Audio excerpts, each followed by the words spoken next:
Obviously, you'd like to have a short one back, but I felt pretty good about making the 40. And obviously today went perfect again, so it's good progression I'm seeing. Perfect again, meaning you've been pretty good throughout most of camp. Yes. Kind of elaborate a little bit on taking your distance out beyond 40 yards. What do you got to do? Just seeing your line. It's like a putt in golf. You see your line and following through down that line, you're going to make the kick. How often last year did you have directional kick instructions as opposed to just letting it go and trying to get to the end zone? Last year they wanted it in a box in the corner of the end zone. It's the same this year. We aren't changing anything. So, but I would like to get a few more in the end zone. I've changed a few things on my kickoff today, so it's gonna be good. Where else are you better, do you think, this year? Probably in the weight room. This spring has been helpful, just getting stronger on the squats, bench press, and everything else. How much of a balancing act is lifting and getting stronger, and then also remaining flexible and keeping that flexibility? It's very tough. We stretch every day after every workout, so I think Lawson and their staff, they've got a good mix going right now. How is your distance compared to last fall? I would say just stronger in mechanics and probably height on my field goals. Distance is about the same, but I feel much more smooth going through my kicks. What do you feel comfortable kicking at? 55. Do you work with any kicking specialists, especially in the off season? I have a trainer, James Wilhoit. I've worked with him once over the spring, and so came back after that and just really got after that. What's the longest field goal you think you ever made? 65. With the win? There was no win that day. Was that in a game or a camp? Or? That was in a camp in Georgia. What were we doing trying a 65-yard field goal? Well, I had to win the competition, so yeah, whatever calls. You said you were doing some things off the kickoff mechanically to try and get more into the end zone.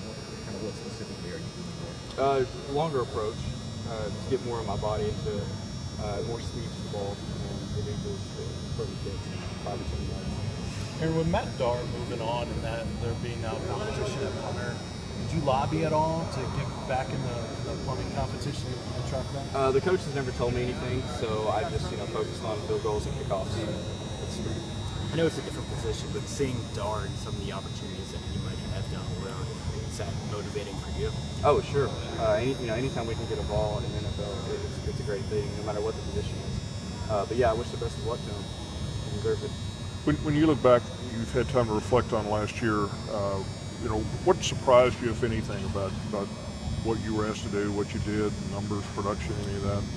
I think the biggest change going from last year to this year is, we go out there for a field goal. I'm expected to make it now. Last year it was like, okay, we'll see what he can do. But I think the standard is up there now, and I have to maintain it. Was there one kick that was really like a turning point for you last year?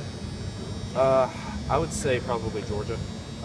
That first drive of the game, windy conditions, you're not in your stadium. I think that was a really big key moment there to propel me for the rest of the season and give me confidence. When you get to South Carolina, the overtime, you hadn't really had to kick a game-winning kick or anything like that. Take me through that with your mindset in that situation. I treated the overtime like it was a new game. Just kind of forgot about what had happened and went out there and did my job. Now, I know that the wind was swirling quite a bit. Was that true in overtime and at the end zone you were in also? I believe so. Kind of don't remember the wind situation, but I was aiming at left middle, and that's where it ended up. So I don't think the wind had much effect. But if you had a strong ball into the wind, it's not. Before that, over the course of that year, do you think about today I might have to win the game, today I might be in a situation where there's 100,000 people and however many million on TV and it's all going to come down to me? Well, I think about that every kick. Whether it's in the first quarter, for example, Florida, you make 3 field goals and you're up 9 points. Well, that's 2 scores. So, each kick is huge no matter where in the game it's at. Yeah. And the South Carolina kick, have you ever thought about what if you'd missed that? Not really. I usually don't think about. I mean, not at the time, but as time's gone on, and what that meant to getting you all bowl eligible and all that. Yeah, I mean, it was a huge kick in hindsight. So that's really good confidence booster going into spring. Thought about that when I was working out a few times. What do you think you were doing April 5th or April 7th, whatever it is, last year? Probably playing some golf, maybe. A few workouts, but nothing like this. It's definitely a grind, but I've enjoyed it.